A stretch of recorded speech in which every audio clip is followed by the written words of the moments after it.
morning, evening, afternoon YouTube, wherever you are, whatever time of day it is. Here it's basically afternoon. It's like 3:52. Oh, 3:53. However, it probably looks a bit darker because it's now December and it's starting to get darker around 3:30, isn't it? So there we go. I am just in the process of making myself some oats, and it's the Ghost, it's the marshmallow way. It's literally just arrived in the post this morning from Impact, my sponsor. Look at that.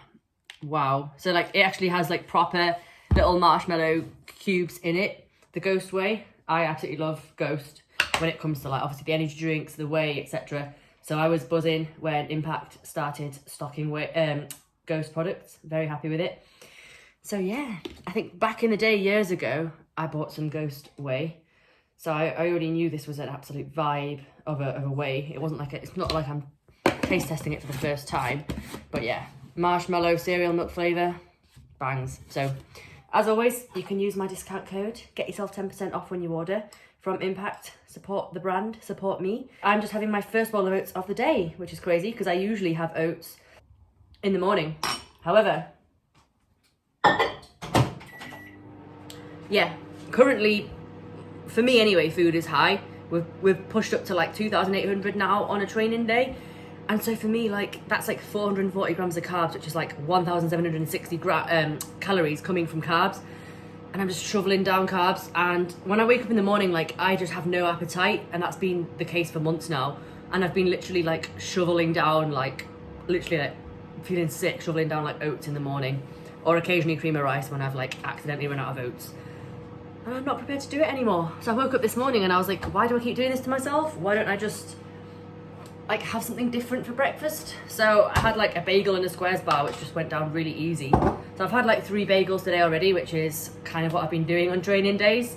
3 bagels, a couple of them with Marmite. So did a couple of them with jam, or one of them with jam, sorry. It depends how I'm feeling, if I want sweet or savoury. And I have like 2 square bars now, 2 bowls of oats. So I was having them in the morning and 1 at night. But now I'm just having it right now because I'm going to eat this. I'm not even hungry. I'm just not hungry at the moment. Like, appetite's kind of gone. Sorry, the oats, like, that's not right for me. They can't be runny. So I'm going to put that back in. This is what I do when I make an oats. I just keep microwaving until I get to the consistency I like. You've got to keep an eye on it though. Sometimes it overflows and that's a obviously big issue. But yeah, hunger, desire to eat isn't really there at the moment, to be honest with you. But yeah, we did just push food ever so slightly. I was on like 425 carbs and we moved up to 440. Just a little tiny bump, literally 60 calories, so 15 grams of carbs. Just a slight push because we have not very long now until prep starts. I am starting prep in about March time now. So yeah, I'm about 33 weeks out now. About 13 weeks till prep starts. So it's not long to keep pushing, and obviously I want to push because otherwise food's going to be in the floor when I prep, which it probably will be anyway. But yeah, I will update you in a bit. I'm going to finish making these oats and make sure they don't overflow and explode. Ooh, that bowl of oats is sitting heavy, not going to lie. Do you like my little snuddy thing though? Went to York Christmas markets yesterday, and this was an item that we came home with. So yeah, it was nice to have a little tiny off-plan day. Had the breakfast that I've been thinking about for ages. It's fine when you have an off-plan day because you end up not eating as much when you're sort of like in the gaining phase, or in like the dog end of your off season, if you want to call it that. Yeah, you're just like, oh, I don't have to force feed myself all day. But yeah, it's just gone 5 o'clock now and my oats are sitting heavy. Probably got about 1,300 calories left for the day.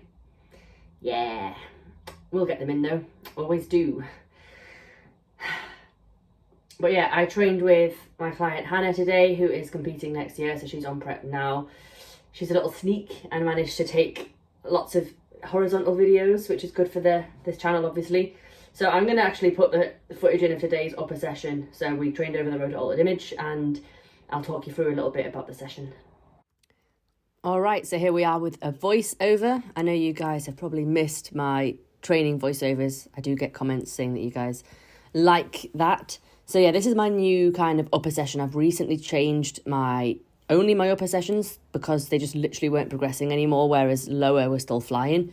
So I just mixed up my upper body sessions a little bit. So that's push, back, and this upper session, which is consisting of basically back delts and arms. So yeah, first exercise in, I have made this pullover machine work for me and my shorty height. It's a really, really good connection to the lats. So basically your lats are just really fired up from the offset, and then we go straight in with the Cybex row. This is a really, really nice horizontal row here. So yeah, the machine just keeps you perfectly aligned, no rotation at the wrists, and it's just, yeah, straight in there, really fires up the lats as well. And apart from triceps, this is the only exercise of this session where I do 3 working sets. Just, it's not overly taxing. Like, you know, it's not kind of like you're having to stabilize yourself or anything, like, because of the chest support. It's literally just row and go, if that makes sense. So yeah, do 3 working sets on this, just dropping one of the plates down on each set so that I can get a good amount of reps out per set. And yeah, fire. Final back exercise of this session is then a neutral grip pull down. So yeah, that's it. I do 2 working sets of this because I do find this very, very systemically fatiguing, very challenging. But yeah, managed to get a rep extra per set, thanks to Hannah giving me a little spot at the end. And in terms of form cues, we are just thinking about staying relatively upright. So we are working the lower lat more than kind of the rear delts and the back, upper back. And yeah, also elbows tucked into sides when we come down, and then just not stretching up too high at the top. Because if you do this, you kind of almost disengage the lats, and then yeah, you're ending up having to reset each time you do a rep. And that just makes it a lot more challenging, but not in the right way, because you're disengaging the lats every single rep. So yeah.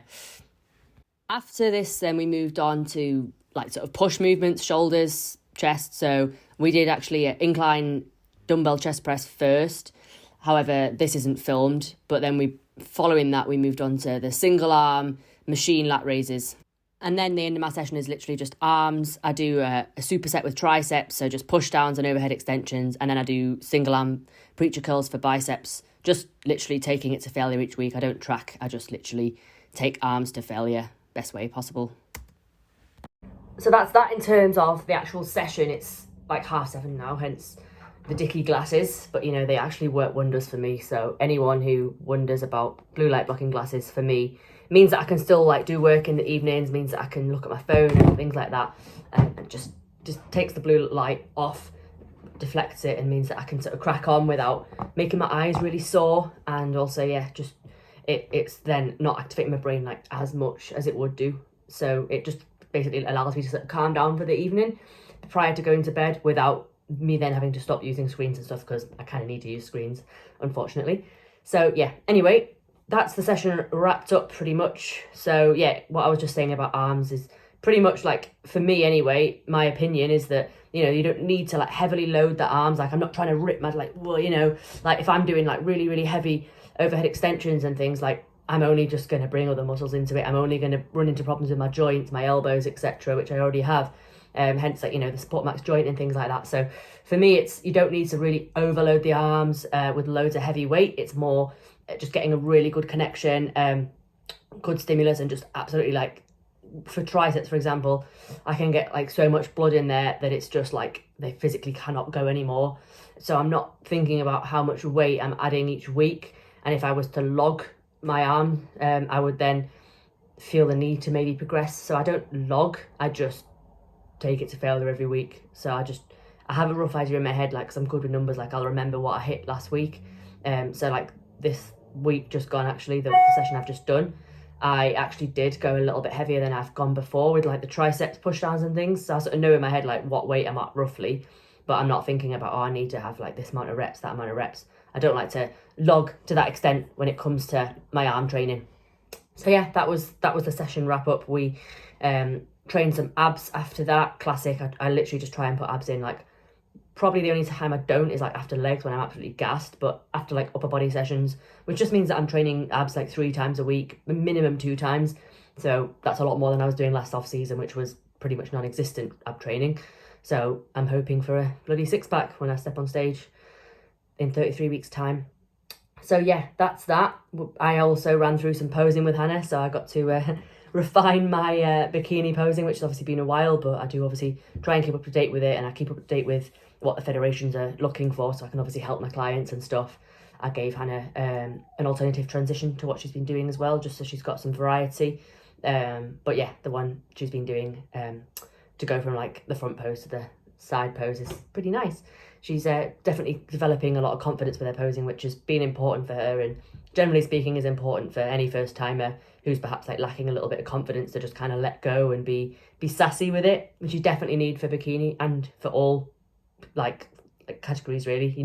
You need that sass and confidence on stage. You need stage presence.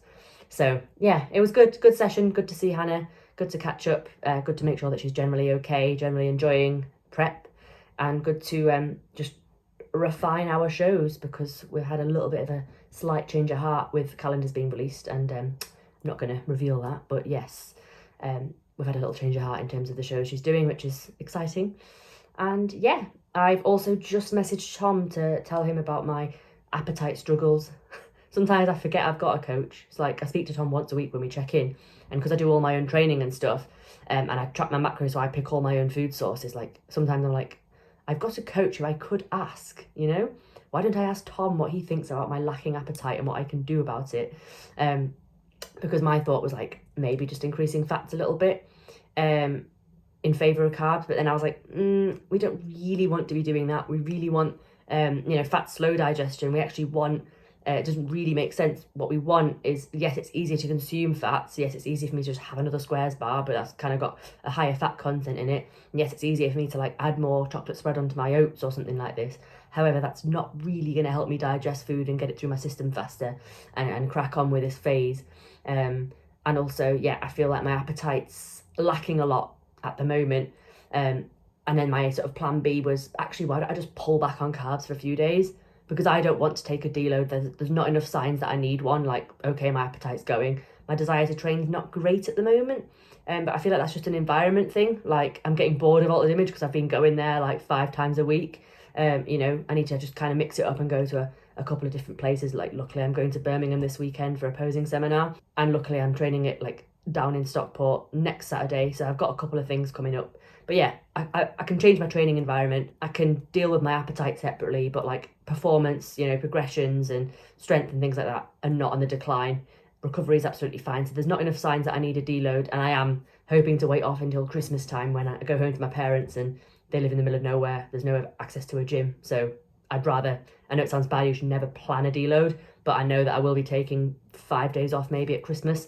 So I'd rather wait if I can. So my plan B was just pull back for a few days. And that's basically what Tom said. He's like, do some hit like sprints on the bike in the morning to fire your appetite, and just pull back for a few days. And that, for me, I think that's perfect, because I will just, like, if I just pull back for a few days, stop battering my body with this really high carb intake, which for me is really high anyway. Stop battering my body with that, because I just feel really sluggish at the moment as well. So yeah, I will pull back for a few days, and we'll see how we get on. So I am ending the day on 406 grams of carbs instead of 440, and I'm pretty happy with that. So I'm going to go now, and I'm going to have 300 grams of potatoes. It was going to be 350, but I've pulled it back with a reduced fat burger. And then I'm going to finish off with 65 grams of oats, 40 grams of jam. Could lower that more, but I think I've lowered carbs enough. Then 10 grams of whey and 10 grams of chocolate spread. Not looking forward to it. I sort of am, actually. All this talk about food is making me a little bit hungry. So I'm going to go and eat. And that's it for this vlog, guys. I think I've covered off where I'm at. I'm going to probably go delve into more depth on my show plans in the next one. And that'll encourage me to keep these up, because I've been super busy recently. November was crazy busy for new clients, which is cool, but that's my priority over filming YouTube, unfortunately. So I will attempt to make some more vlogs across the coming weeks. There will be no diet in January now. I was going to obviously vlog through a mini cut in January, but we do not have time to diet now because, like I say, prep starts in March. So just keep going with this phase for 13 more weeks, and then we start prep. That really gets exciting then. So stay tuned for more, guys. Thank you so much. If you are not subscribed, make sure you do so. Please do like the video, because that's the only way that this video will get out to other people. That's the only way the algorithm works on YouTube, based on likes. So please like.